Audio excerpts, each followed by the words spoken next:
ایرانیان گرامی و همیهنان بسیار ارجمندم، درود بر شما. امروز ناهید شید یا آدینه، هرمزد روز از روز شمار اوستایی 27 مرداد ماه 2551 ایرانی برابر با 17 آگوست 2012 میلادی است و من هومر آبرامیان، پیشکار فرهنگستان جهانی کوروش بزرگ، در پیشگاه شما هستم تا نگاهی دگرگونه داشته باشیم با آنچه که امروزه در میهن ما میگذرد. گفتار در گرامی داشته کوروش بزرگ و جایگاه والای این بزرگ مرد تاریخ جهان را به روز بهرامشید یا سه‌شنبه آینده وامی گذارم. امروز میخواهم درباره زمین لرزی بدهنجاری که چند روز پیش در میهنمان رخ داد و شرنگ تازه‌ای در کام زهراگین ما فرو ریخت سخن بگویم و مهشید روز یا دوشنبه آینده اگر زندگی به جا باشد درباره بزرگ مردی به نام کاظمینی بروجردی آیت الله پیشین با شما سخن خواهم گفت و از روز بهرامشید یا سه‌شنبه گفتار را در گرامی داشته کوروش بزرگ پی خواهیم گرفت. در پیوند با زمین لرزی بدشگونی که بخشی از میهنمان را لرزاند و ایرانیان پاک سرشت را در اندوهی بزرگ فرو نشاند، خود را نیازمند نمی بینم که مانند گزارشگران رادیو تلویزیون به گزارش چگونگی این رخداد ناخجسته بپردازم که نیروی آن 6.3 ریشتر بود یا 6.4 ریشتر و با چه اندازه نیرو توانست جان بیش از 300 تن از همیهنان خوب ما را در آذرآبادگان بگیرد و بیش از 500 تن زخمی بر جای بگذارد و چندین روستا را از بیخوبون براندازد.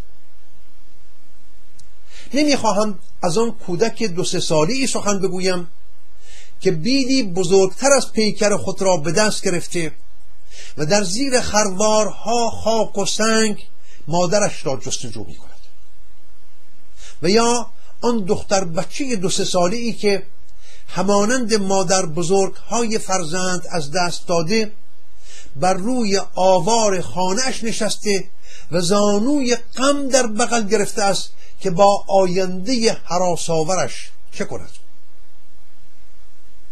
به این هم نخواهم پرداخت که اگر چنین زمین لرزه‌ای با همین سختی و توان در ژاپن رخ میداد، آیا می توانست این همه خرابی و ویرانی از خود بر جای بگذارد و جان این همه مردم را بگیرد؟ و یا تنها در کشور بقیت الله الاعظم است که زمین لرزه ها این چنین کناک اهریمنی پیدا می کنند؟ به این هم نخواهم پرداخت که امام جمعه قم به جای هر گونه یاری رسانی و یا دست کم برانگیختن مردم به یاری رسانی به آسیب دیدگان، درازا و پهنا و بلندا و ژرفای فرومایگی هایش را به نمایش گذاشت و انگیزه زمین لرزه را بدحجابی زنان دانست.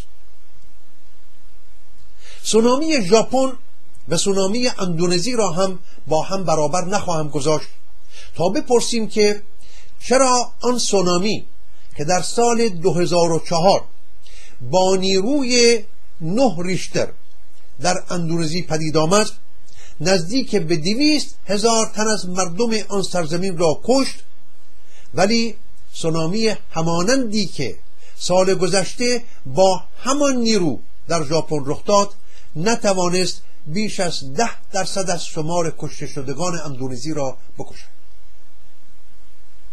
به جای پرداختن به این گونه جستارها امروز میخواهم به واکنش برخی از کنشگران سیاسی در برون مرز بپردازم که پس از 33 سال که از بنیادگذاری حکومت ننگین دامن جمهوری اسلامی در میهن ما میگذرد هنوز الفبای کار را هم نیاموختند. هنوز نمیدانند که قرمه سبزی سیاست را با قاف می نویسند یا با قین. آنها در پی گوشتی هستند که در قرمه سبزی سیاست پیدا می شود که همان نام است و نان و کاسه روغن. و با چنین کوله باری از دانش سیاسی و با چنان آرمان تباه و پلیدی که در کوله بار خود دارند، میخواهند بروند ایران را آزاد کنند. میخواهند بروند چنین گنج بزرگی را از چنگال اژدهای 1000 سر و اختاپوس 1000 پای حکومت اسلامی بیرون بکشند و یک دولت سکولار و مردم سالار روی کار بیاورند. بی آنکه در این 33 سال پررنجی که بر مردم ایران گذشت اندکی بر دانش نداشته خود افسوده باشند و کوششی در شناخت سکولاریسم کرده باشند تا بدانند که سکولاریته چیست، دولت سکولار چگونه دولتی است. آیا با بودن یک سازمان فراخدامن و بسیار پیچ در پیچ آخوندی با حوزه های علمیه قم و نجف و کربلا، با سازمان بسیار پرتوان و دولت شکن اوقاف، با بیش از 60,000 مسجد و منبرهای پرمشتری، با بیش از 10,000 امامزاده و متولیان ریز و درشت،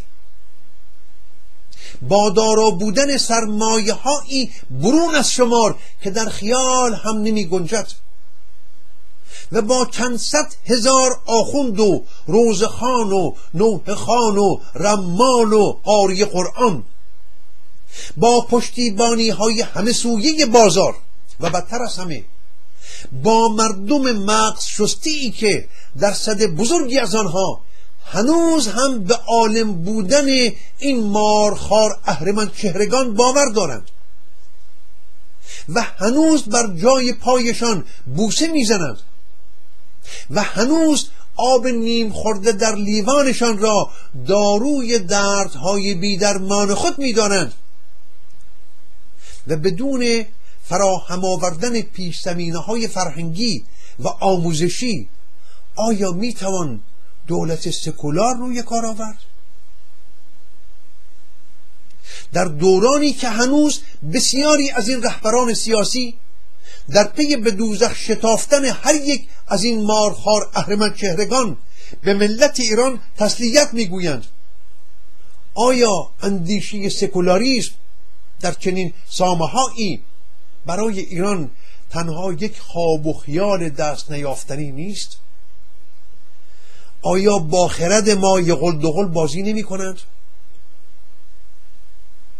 کسی از این جویندگان نام و نان و روغن نمی پرسد شما با این همه توانمندی هایی که در برون مرز برای دانش افشانی و دانش پراکنی داشتید تا کنون کدام زمینه را برای رویش و بالش تخم سکولاریسم در ایران فراهم آوردید؟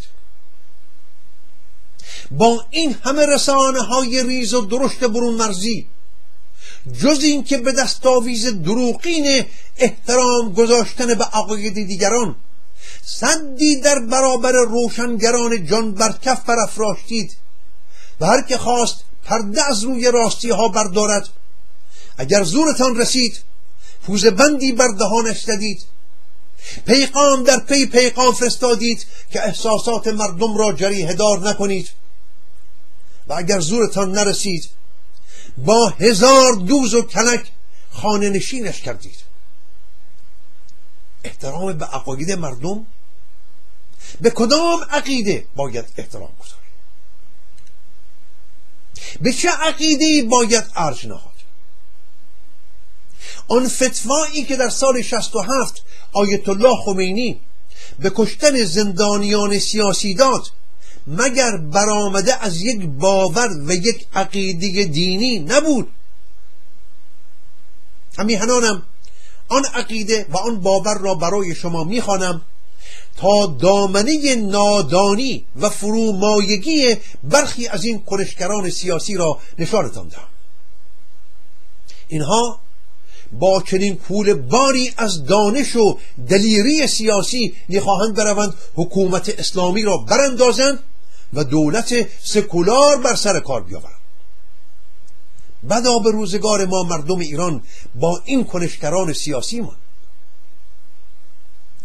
خمینی در فرمان تاریخی خود که شرم‌آورترین برگ‌های به خون آلوده را در تاریخ ایران بر جای گذاشت چنین نوشت، برای شما میخوانم: از آنجا که منافقین خائن به هیچ وجه به اسلام معتقد نبوده و هرچه میگویند از روی حیله و نفاق آنهاست و نیز جاسوسی آنان برای صدام حسین و با توجه به ارتباط آنان با استکبار جهانی، یعنی آن جوانان و نوجوانانی که در زندانها بودند، اینها با استکبار جهانی پیوند داشتند، اینها برای صدام حسین جاسوسی میکردند. کسانی که در زندانهای سراسر کشور بر سر مواضع نفاق خود پافشاری میکرده و میکنند، محارب و محکوم به اعدام می باشند. رحم بر محارب ساده اندیشی است. قاطعیت اسلام در برابر دشمنان خدا از اصول تردید ناپذیر نظام مقدس اسلامی است.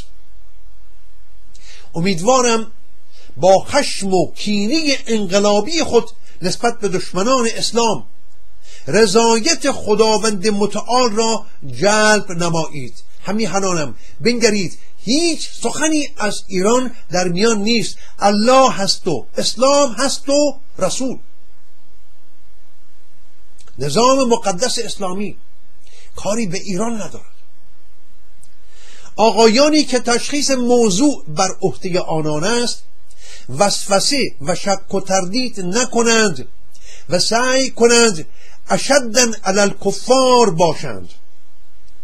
تردید در مسائل قضایی اسلام انقلابی نادیده گرفتن خون پاک و مطهر شهداست. و سلام روح الله الموسوی الخمینی. خب اینک از شما کنشگران سیاسی میپرسم، آیا چنین عقیده و باوری از دید شما بزدلان هنوز هم شایان ارجگذاری است؟ شما کار سیاسی میکنید. به فرمان دیگری از دادستانی کل کشور زیر شماره 32500 روز 10 مهر ماه 1360 نگاه میکنید. از دادستانی کل جمهوری اسلامی ایران به کلیه دادستانهای انقلاب استان و شهرستانها. فرمانی است همگانی به سراسر دادستانهای کشور. برابر اعلام و درخواست سپاه پاسداران در مواقعی که برادران پاسدار در جریان درگیری‌های خیابانی و جبهه جنگ زخمی و به بیمارستانها اعزام می‌شوند و نیاز فوری به تزریق خون دارند، گاه به علل نداشتن خون و عدم امکان فوری به تهیه خون منتهی به فوت مجروح می‌گردد. لذا برای رفع این مشکل دستور فرمایید به طور محرمانه، به دور از چشم مردم و به دور از دید خبرنگاران، به طور محرمانه افرادی که محکوم به اعدام شده و اجرای حکم درباره آنان بلا درنگ باید اجرا گردد، قبل از اجرای حکم صادره توسط مأمورین پزشکی که مورد اعتماد باشند خبر را بیرون درز ندهند. خون محکومین را پیش از اعدام به وسیله سرنگ در ظروف مخصوص منتقل و به نزدیکترین بهداری یا بانک خون محل تحویل دارند تا در اولین فرصت فوری مورد استفاده برادران پاسدار که زخمی میشوند قرار گیرند، سرا همه خونش را بکشند، سپس پیکر بیجانش را به رگبار ببندند. یادآوری می شود از جهت اینکه نسبت به این اقدام اشکال شرعی بر آن متصور نگردد. همیهنانم در اینجا سخن بر سر آن چشم خورشیدگونه درون نگر نیست، سخن از وجدان مردمی در کار نیست، سخن از آن ندای درون نیست، سخن از اشکال شرعی هست. نه سخن از ایران در میان است، نه وجدان بشری، هیچ. سخن از اسلام است و نظام مقدس اسلامی و اشکال شرعی. اشکال شرعی نباشد به این اقدام، برای اینکه نسبت به این اقدام اشکال شرعی بر آن متصور نگردد، چگونگی از محضر مبارک ولایت فقیه حضرت امام خمینی و رهبر و بنیادگذار جمهوری اسلامی استفتاء کردید؟ ایشان فرمودند آری، دادستان کل انقلاب جمهوری اسلامی ایران. یادآوری میکنم همیهنانم، به ویژه همیهنان سبز موسوی، این رخداد بسیار شرم‌آور در دوره نخست وزیری همین میر حسین موسوی رخ داد، همین که هنوز هم در آرزوی روزهای طلایی حضرت امام است. اینک از شما کنشگران بزدل و بیمایه سیاسی میپرسم، نه از همیهنان ارجمندم. همیهنان من میدانند که چه باید بکنند، آنها بیش از شما آگاهند.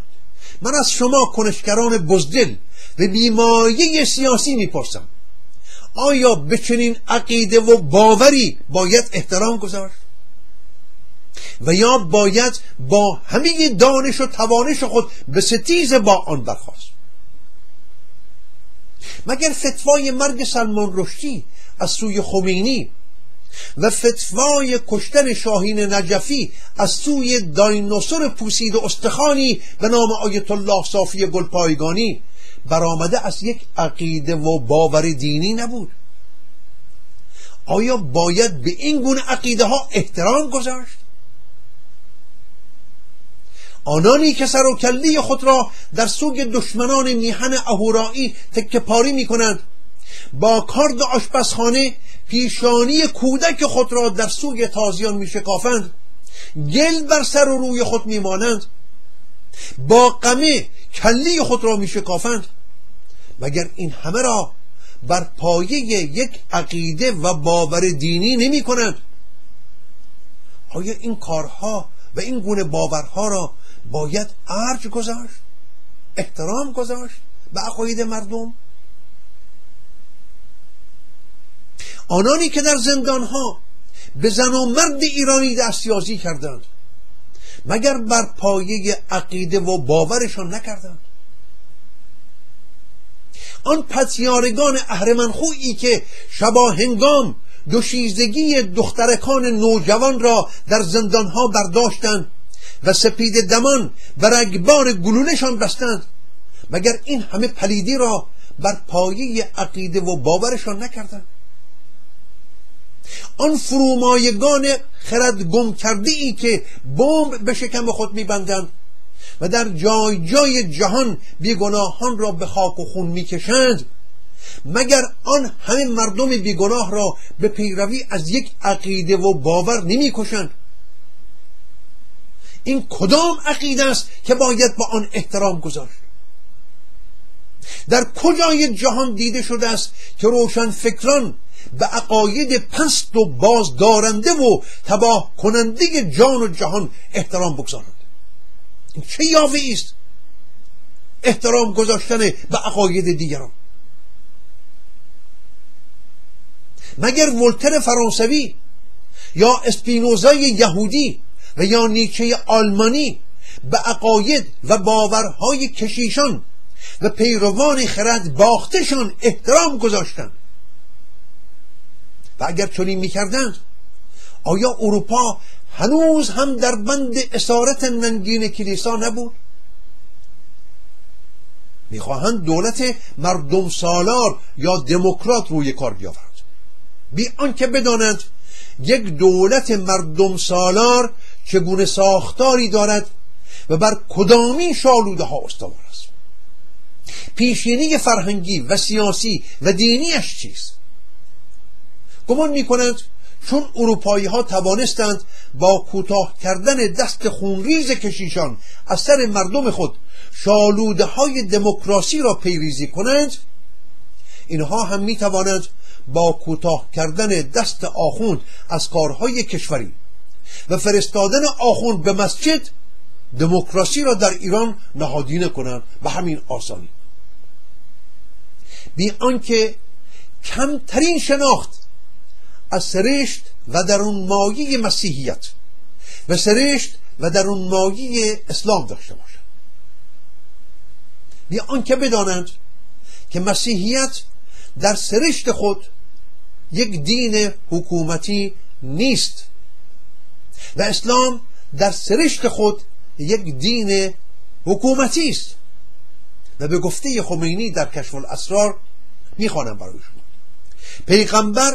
پیغمبر اسلام برای مستراح رفتن، مجامعت کردن، شیر دادن چندین حکم خدایی و فرمان آسمانی آورده و برای هیچ چیز کوچک و بزرگ نیست که تکلیف معین نکرده باشد.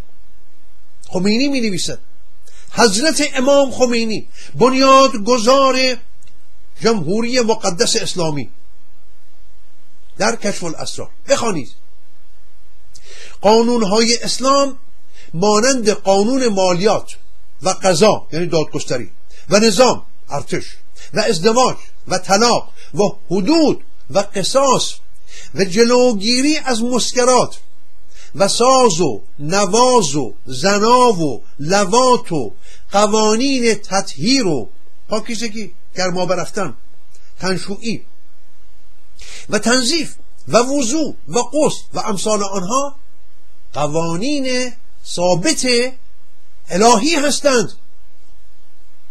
اینها قوانین ثابت الهی هستند. شما میخواهید اینها را براندازید؟ دولت سکولار، دموکراسی.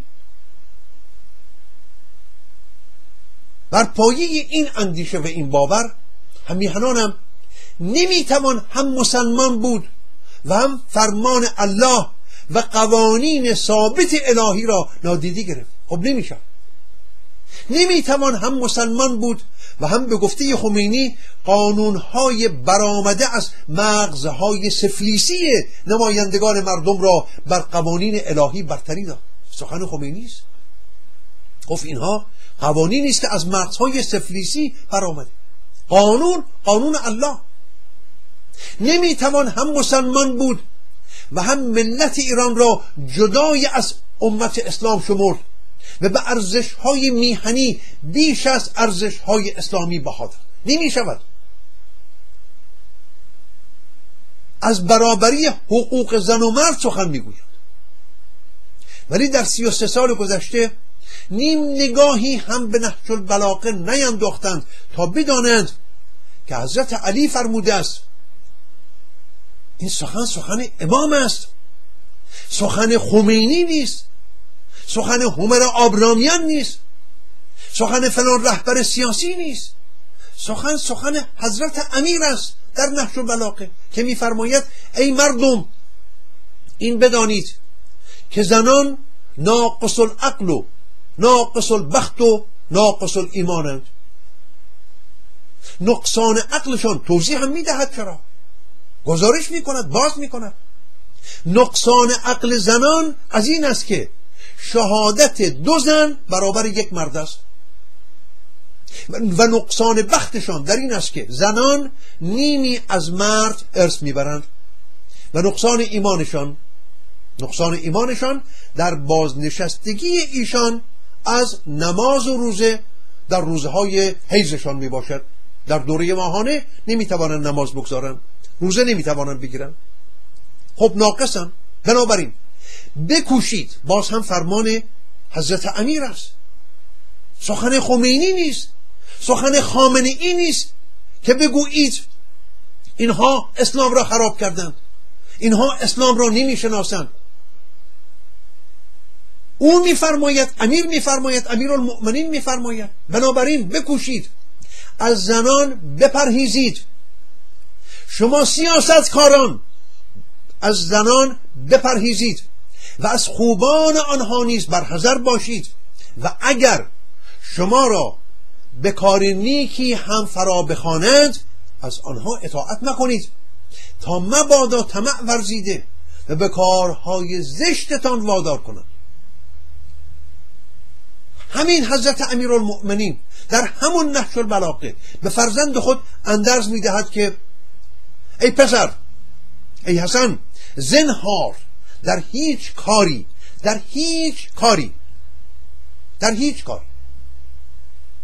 واژه هیچ را یک بار دیگر با سختی میگویم، در هیچ کاری با زنان مشورت مکن، چرا که رأی آنان نادرست و عزم و اراده آنها سست است.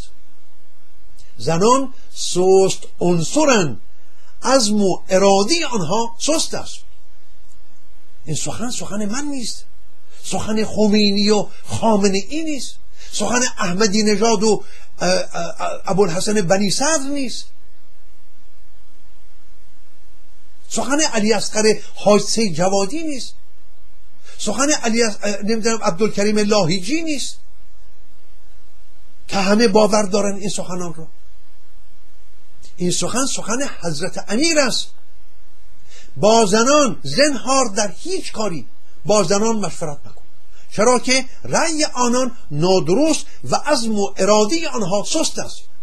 با پوشیده داشتن ایشان رخسارشان را از چشم نامحرم دور نگه دار.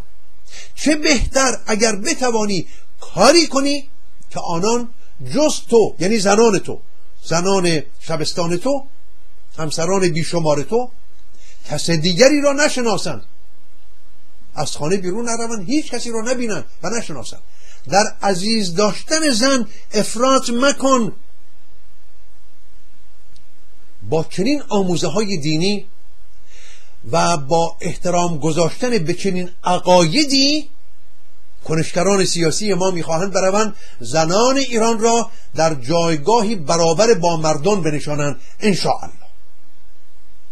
و اگر کسی بگوید نازنین این ره که تو میروی به ترکستان است، بدون آماده کردن پیش زمینه های فرهنگی و آموزشی و بدون دانش پراکنی و دانش افشانی نمیتوان زنان را از بند اسارت ننگین 1400 ساله تازیان بیابانگرد بی فرهنگ آزاد کرد.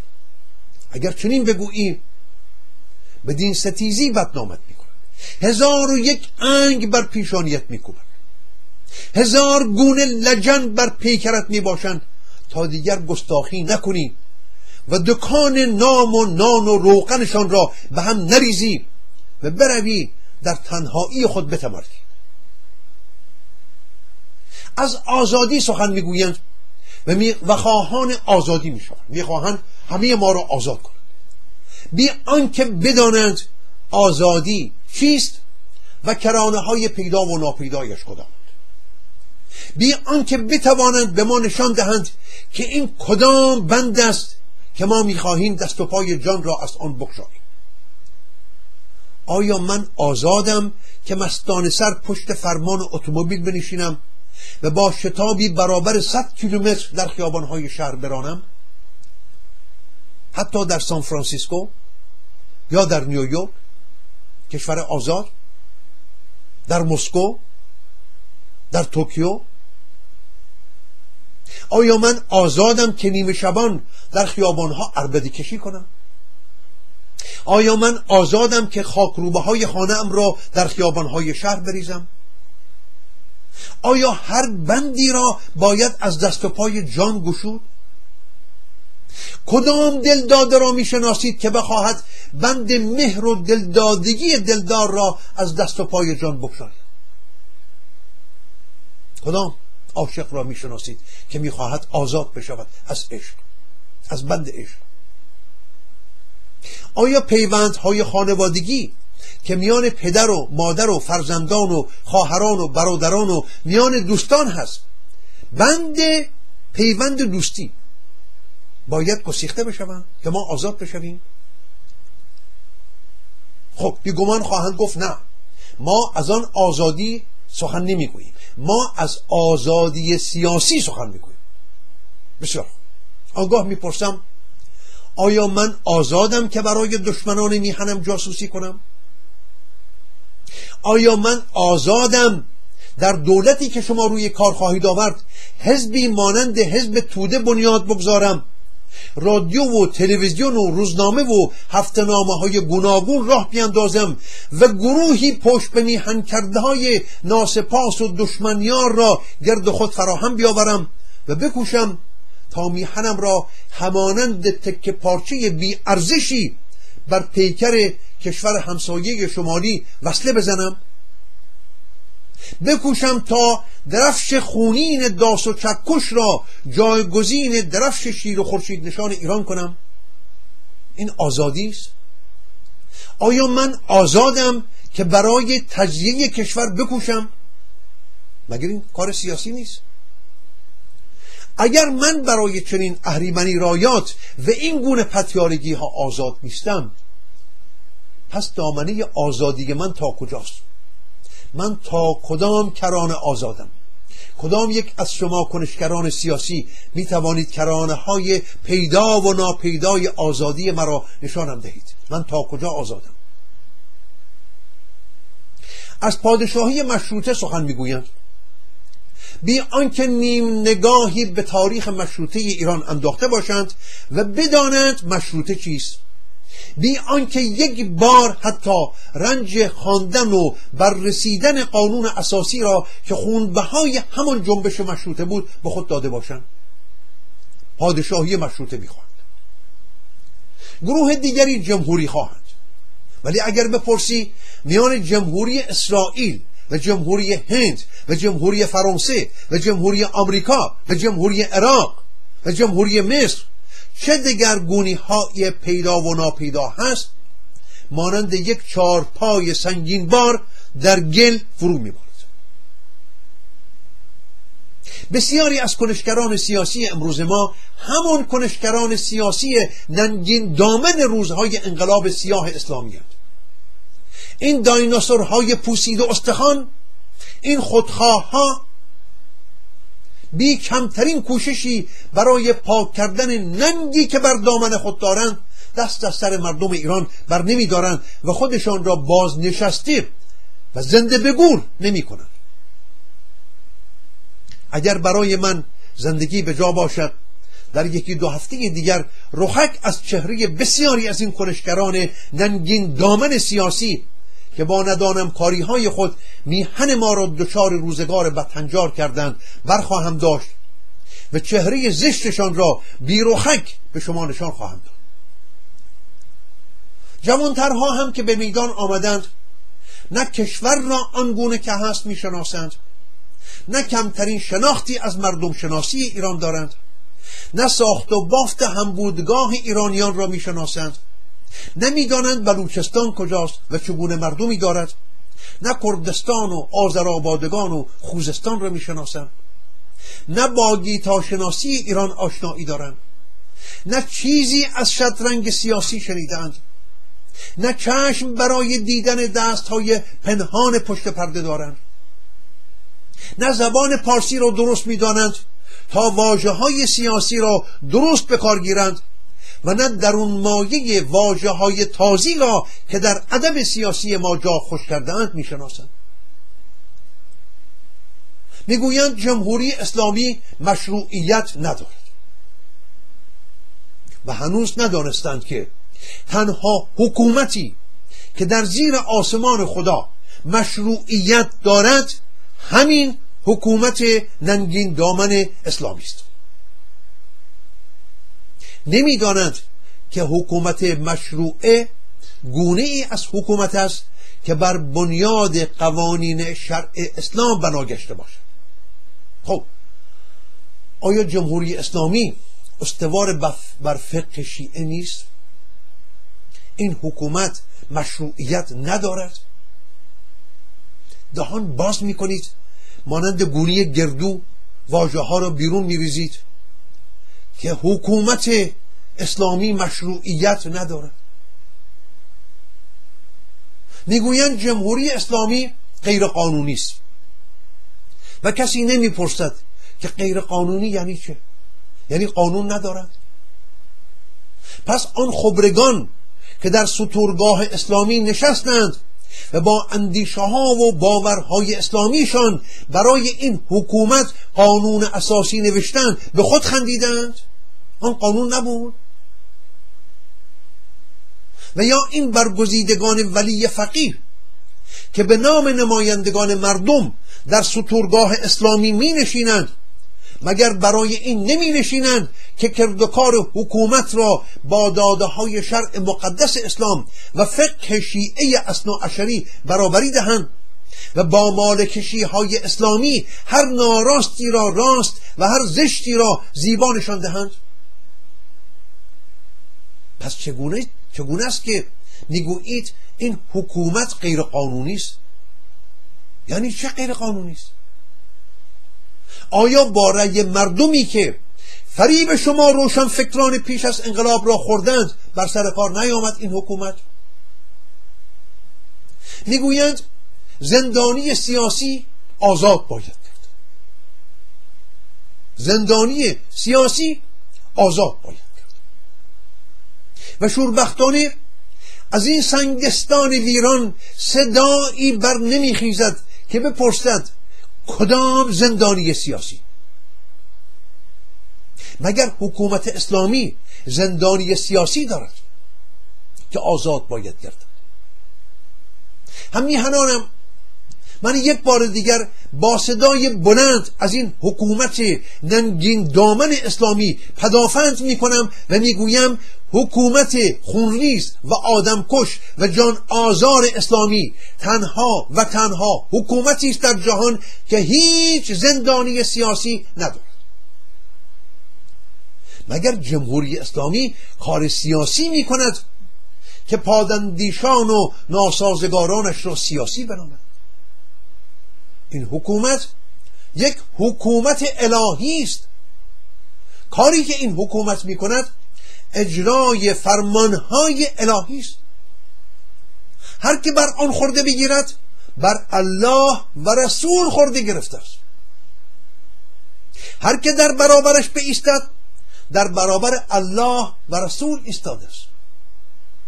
هر که با آن ستیزه به ستیزه برخیزد با الله و رسول به ستیزه برخاسته است. چون این کسانی، چون این ستیزندگانی در زبان زد شرعی محاربین با خدا هستند. اینها منافقند، ملحدند، کافرند، مشرکند، مرتدند و شرع مقدس اسلام و فقه مقدس شیعه پادفره آنها را به روشنی باز نموده است. ما میدانیم. قرآن را برای شما میخونم. همانا کیفر آنان که با الله و رسول به مخالفت برخیزند و در زمین به فساد کوشند جز این نباشد که آنها را به قتل رسانده یا به دار کشند. زندانی سیاسی آزاد باید کردند یا دست و پایشان به خلاف ببرند یا نفی بلد و تبعید و از سرزمین صالحان دور کنند. تازه این ذلت و خواری عذاب دنیوی آنهاست، اما در آخرت باز هم به عذابی بزرگ معذب خواهند بود. آیه 33 بود از سوره مائده. شما از کدام زندانی سیاسی سخن میگویید که آزاد باید گردد؟ برای اینکه بازارشان را پرمشتری نگه دارند خواستار آزادی زنان میشوند و هنوز نمیخواهند این راستی را بباورند که برابر شرع مقدس اسلام در هیچ سرزمینی به اندازه ایران به زنان آزادی داده نشده است. این سخن من میگویم. در هیچ کشوری زنان به اندازه ایران اسلامی آزادی ندارد. در هیچ کشوری.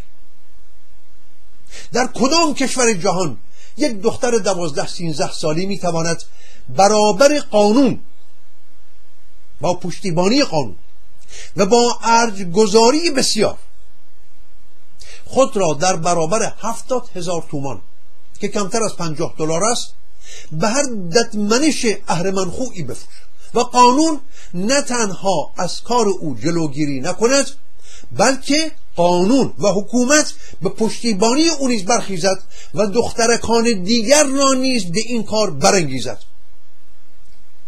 آزادی زن؟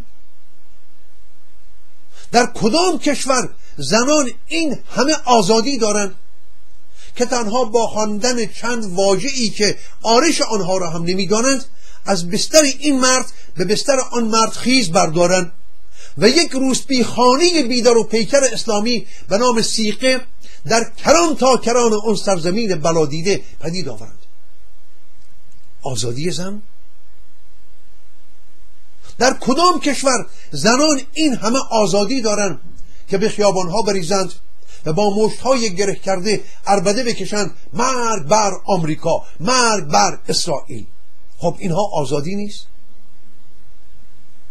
اگر آماج شما از آزادی زنان آزادی در گزینش پوشاک است و اینکه چه بخورند و کی بخورند و چگونه بخورند و چگونه سیقه بشوند، خود را چگونه بیارایند، این گونه جستارها بیرون از زمینه کار شما کنشگران سیاسی بیدانش است. اینها را فقه شیعه پیشاپیش روشن کرده و همه کرانه هایش را بسیجیده است. به شما کتوله های سیاسی نیامده که در میدان بزرگان جست و خیز کنید.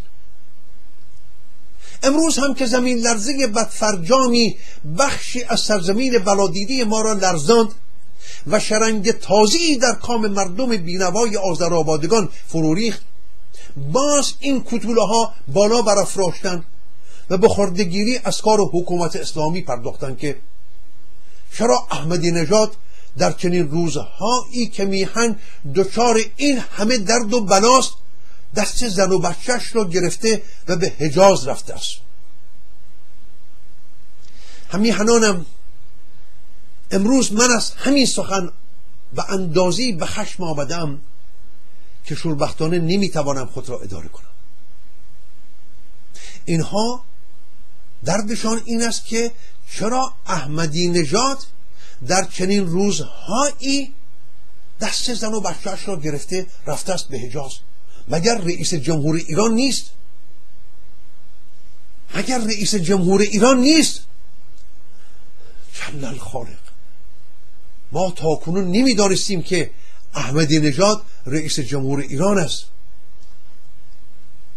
ما گم کرده راهان گمان می بردیم که این بوزینه بی ادب و بی سر و پا و فرومایه را سید علی خامنه‌ای با شامورتی بازی های آخوندی خود از صندوق انتخابات بیرون کشیده و بر کرسی ریاست جمهوری ایران نشانده است. ولی خب یزدان را سپاس که در پرتو دانش این کنشگران سیاسی ما هم دانستیم که جناب احمدی نژاد رئیس جمهور کشور ماست و در برابر مردم که ما این خیشکاری هایی هم دارد. خب چرا به مکه رفته است؟ انگاری که احمدی نژاد از سوی سید علی خامنه‌ای به ریاست جمهوری ایران برگزیده شد که به دیدار فردوسی و به دیدار آرامگاه کوروش بزرگ برود. انگاری که او آمده است برای بهروزگاری مردم ایران کاری انجام بده. انگاری که همین تازی زادی ایرانسوز نبود که مردم ایران را مشتی خس و خاشاک نامید. رئیس جمهور؟ خب چه می شود کرد که ما مردم فراموشکاری هستیم؟ پیایند این فراموشکاری است که چنین بوزینی ایران ستیزی را رئیس جمهور کشورهای دیگر با آنها برابر میگذاریم و دلیرانه زبان به سرزنشش میگشاییم که چرا در چنین هنگامه‌ای در وطن نیست؟ در وطن و دریغا و دردا که هنوز ندانسته ایم که وطن احمدی نژاد حجاز است نه ایران.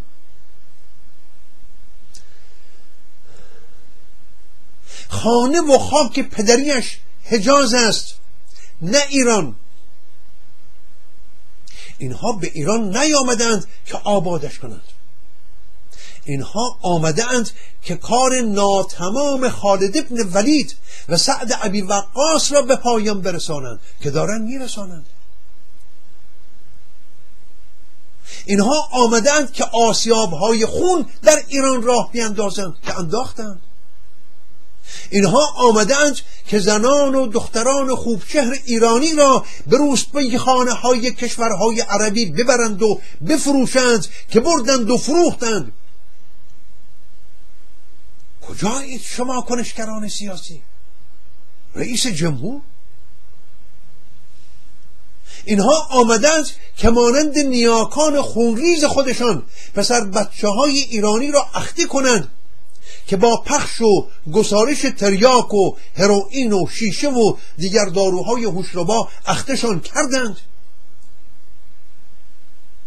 اینها آمدند که ضحاکوار مغز جوانان ایران را خوراک ماران دوششان کنند که با صدها هزار آخوند و بیش از 60,000 مسجد و بیش از 10,000 امامزاده و شاه جمکران و 1001 گونه خرافه پردازی های خرد ستیزانه مغز شمار بزرگی از جوانان میهنمان را جویدند و تباهشان کردند.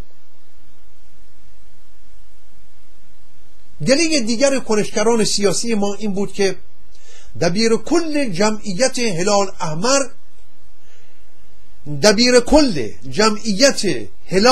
احمر چرا به لیبی و طرابلس سفر کرده است؟ انگاری که دبیر کل جمعیت هلال احمر میبایست به بم یا به احر و یا خدای ناکرده به تخت جمشید سفر میکرد.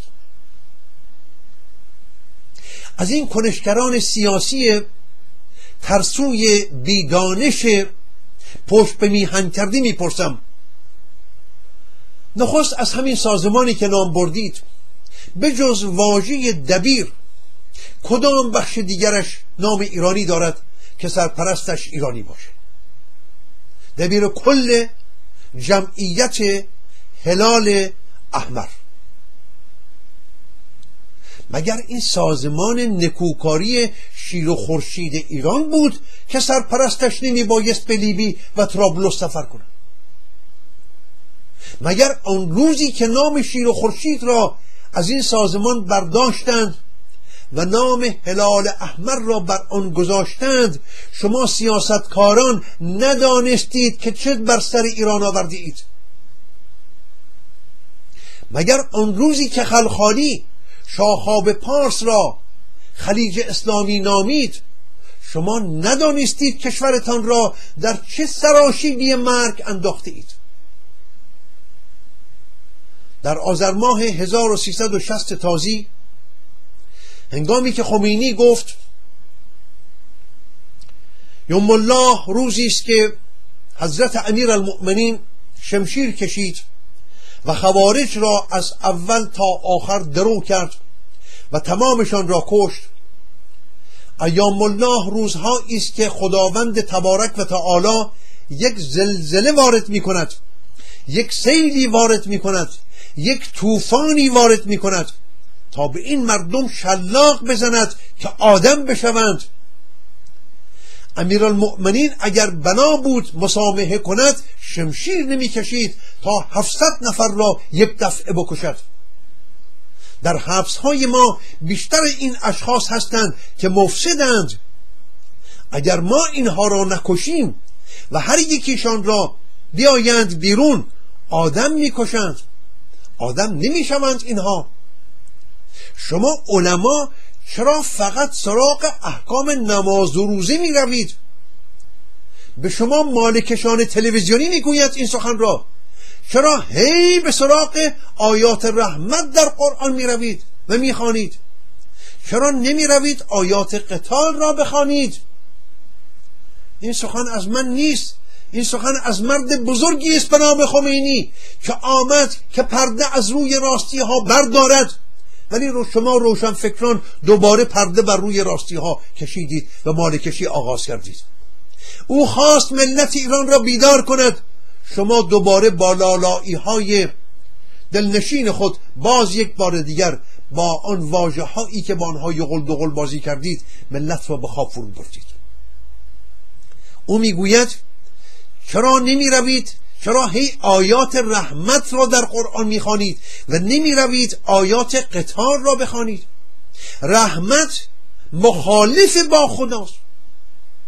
ما خلیفه میخواهیم دست ببرد، ما خلیفه میخواهیم، نه رئیس جمهور، نه پادشاه، نه شهریار. ما خلیفه میخواهیم که دست ببرد، حد بزند، رجم کند، همانطور که رسول الله دست میبرید، حد میزد، رجم میکرد، همانطور که یهود بنی قریظه را چون جماعتی ناراحت بود قتل عام کرد. اگر رسول الله فرمان داد خانه را آتش بزنید، ببینید رسول الله فرمان داد خانه را آتش بزنید، با همه سرنشینانش آتش بزنید، فلان خانه را از بین ببرید، حکم به عدل کرد. این عدالت است، قصد اسلامی است، عدالت اسلامی است. آقا زندگی را باید با قصاص تأمین کرد، نه از راه مهر، نه از راه داد، نه از راه کار و کوشش در پرتو خرد و اندیشه نیک، نه، تأمین زندگی از راه قصاص. زیرا حمایت توده زیر این قصاص خوابیده است. با چند سال زندان کار درست نمی شود. این عواطف بچگانه را کنار بگذارید. مجرم محاکمه ندارد. حالا دادگاه تشکیل می دهیم، محاکمه ندارد مجرم، باید او را کشت. تنها باید هویت آنها را ثابت کرد. همین که دانستیم نامش چیست بس است برای کشتن، و بعد باید او را کشت. اگر در زیر تعزیر جان بدهند، یعنی در زیر شکنجه، اگر در زیر شکنجه جان بدهند کسی ضامن نیست. خب میخواست نرود با الله محاربه کند، زندانی سیاسی آزاد باید گردد یا به پرداز. زندانی سیاسی داریم ما در ایران. اگر زیر تعزیر جان بدهند کسی ضامن نیست. فتوای مجتهد اعلم این است. فتوای مجتهد اعلم این است. سخن خمینی بود. همیهنانم نمیدانم باید از شما پوزش خواهی کنم برای خشمی که سراپای هستی مرا گرفته است، ولی نمی کنم این کار رو، برای که آنچه که گفتم از ژرفای دلم برآمد. با شما گفتم، با شما فرزندان میهنم، به ویژه با شما جوانان که گوشی نباشید برای بس بسیاری از این کنشگران سیاسی، رهگم کردگانی که مردمی ترسو، بزدل گمان میکنند که و بیدانش این گونه میخواهند ایران را نجات بدهند. همیهنانم و شما دوستان جوان، راه نجات میهن ما تنها و تنها یک راه است: روشنگری، دانش و شناخت شایست از ناشایست و پاره کردن بندهای استعمار ننگین 1400 ساله از دست و پای جان. این است تنها و تنها راه رهایی میهن و برگشت به بنیادهای فرهنگی ایرانی، برگشت به آن شالودهای ورجاوند پایه فرهنگ ایران، آیین ایرانی، زبان ایرانی، اندیشه ایرانی، نیایش‌سوی ایرانی، نام ایرانی، زندگی به شیوه ایرانی و مردن به شیوه ایرانی. تا نشست روز دوشنبه همه شما فرزندان خوب میهنم را، همه شما جوانان، پسران و دختران خوب میهنم را در درون و در برون مرز به خداوند جان و خرد می سپارم. کامتان شیرین و زندگانیتان بهتر از اینها باد. بدرود.